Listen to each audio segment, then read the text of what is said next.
Good morning, comic book fans. Welcome back to Ka-Pow Comics. I'm everyone knows Shorty, and we are carrying on our best of 2021. And this is probably the one that's going to get the most kind of pushback, I think, but probably not for the reasons you're thinking. Yes, this Superman son of Kal-El. Yes, the one that's been in all the newspapers and lots of thought pieces about whether or not it's cool to have a bisexual character. I could actually talk at length about this kind of thing. It's interesting to me. I like representation. I like how this works. I'm very leftist, so I'm sure you're all thinking that's why I loved it. But there are different reasons. And also, I don't want to spend too long talking about that. I mean, I could. Honestly, I could. There's going to be some references to it because it's kind of hard to discuss it without it. But if you want a better version of that kind of conversation, in the description, there is a couple of links. One to my original review of this, issue 1, and you can see from issue 1 just how much I liked it straight away. But you can also see Thought Slime's thought piece on it, which basically talks about the machine that ramps up when anything happens like this, and is all about people getting angry and then people striking back at people getting angry, and it basically just builds up and builds and builds up to the point that it's actually not worth having a conversation anymore. Sorry, it's quite high. But like I say, I don't really want to get into that too much because we didn't find out Jonathan Kent was actually going to be coming out as bisexual until issue 3 had dropped.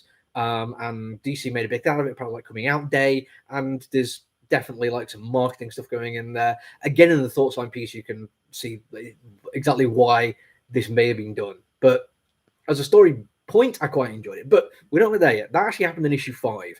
The first 3 issues are kind of like my real reason for loving it. Because when I read issue 1, I fell in love. I really did. I criticised some of the artwork.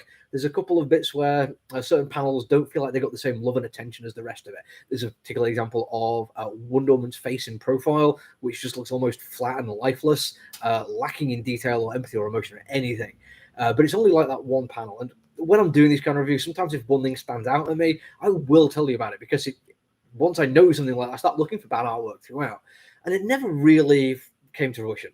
There was a couple of bits again where it was like, yeah, I feel like it could have been better, but it was never bad enough artwork to stop me thoroughly enjoying it. And that's cool. That's what I want. I want to enjoy it all the way through, and I don't want the artwork to get in the way of that. I want it to basically match the story in like tone, and I want it to add to what's going on. And it absolutely did that. In the first issue, there was a wonderful conversation between Jonathan Kent and Damian Wayne. And these are two people who've been friends for a while, but due to various things happen, have not actually been together through like key moments when they were growing up. Basically, Damian Wayne was off being trained by the League of Shadows, League of Assassins, something like that. And Jonathan Kent basically went and joined the Legion of Superheroes and was in a different part of the universe where time traveled differently, and he's now far more grown up. Lots of weird things going on when you're like, your dad is Superman or Batman. It's just going to be weird. That's fine. But they are actually really good friends, and they have a conversation where it's one person opening up to another about something that really matters to them, and the other person is fighting an army of ninjas. Fighting an army of ninjas is Superman basically scratching an itch. It doesn't really mean anything to him, but he understands his friend finds this very important.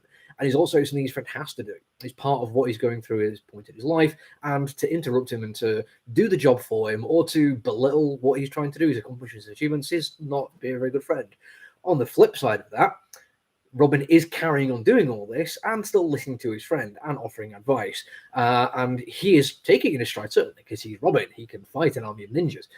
But it is still something where he needs to concentrate. But he never lets that get in the way of being a good friend. And that is brilliant. And the artwork kind of backs that up as well. They have moments where you get facial expressions in the middle of it, and you can see they are thinking about stuff. They are pondering things. There's also like nice little bits of half smiles when one of them makes a joke. The other one does get because it's kind of like that friendly joke where if it was to a stranger, it could be considered quite rude or at least a little bit impolite. But when it's you talking to your friend, you can kind of get away with saying stuff which is a little bit off. And you can challenge them as well. You can push a little bit. That was the moment where I fell in love with this comic book because it totally showed what it could be like to be friends with somebody in a very strange world, but friendship is still important. And those kind of intercharacter relationships carried on throughout the story. And for the first 3, I was like, every single issue I was telling people it's amazing, you should go and read it. And it was selling out, and they're doing second printings. And issue 1 was already like going for more than market. And it was like, right, cool, I might be right on this one. And here we get to the point where it's a little bit controversial. At the same time, Grant Morrison was doing their Superman story, Superman and the Authority, 4-issue miniseries, and that was cool. And I'm certainly not taking anything away from Grant. They are one of the greatest writers of their generation. I struggle to find many people who would argue with me on that one. but it felt like it was part of a bigger story. It felt like it was the latest chapter in what Grant has been doing with Superman growing up in his like DC universe. And as much as I enjoyed it, I did feel like it leaned a little bit too heavy on past things to be considered standalone work. But Son of Kal-El was standalone. It was a new character. I mean, this character was only really born, I think, in the Convergence thing, which is only a few years ago now. So to all those people who say, "Oh, I don't like it when they change characters to be gay or bisexual," why not just introduce new characters? Literally did that. This is what they did. It's fine. Shut up. This is exactly what you want.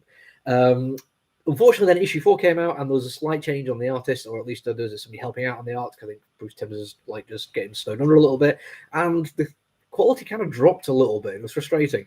In terms of writing as well, it was a bit of a holding one. It was clearly something that was going to happen, and they were building up to something, but we weren't there yet.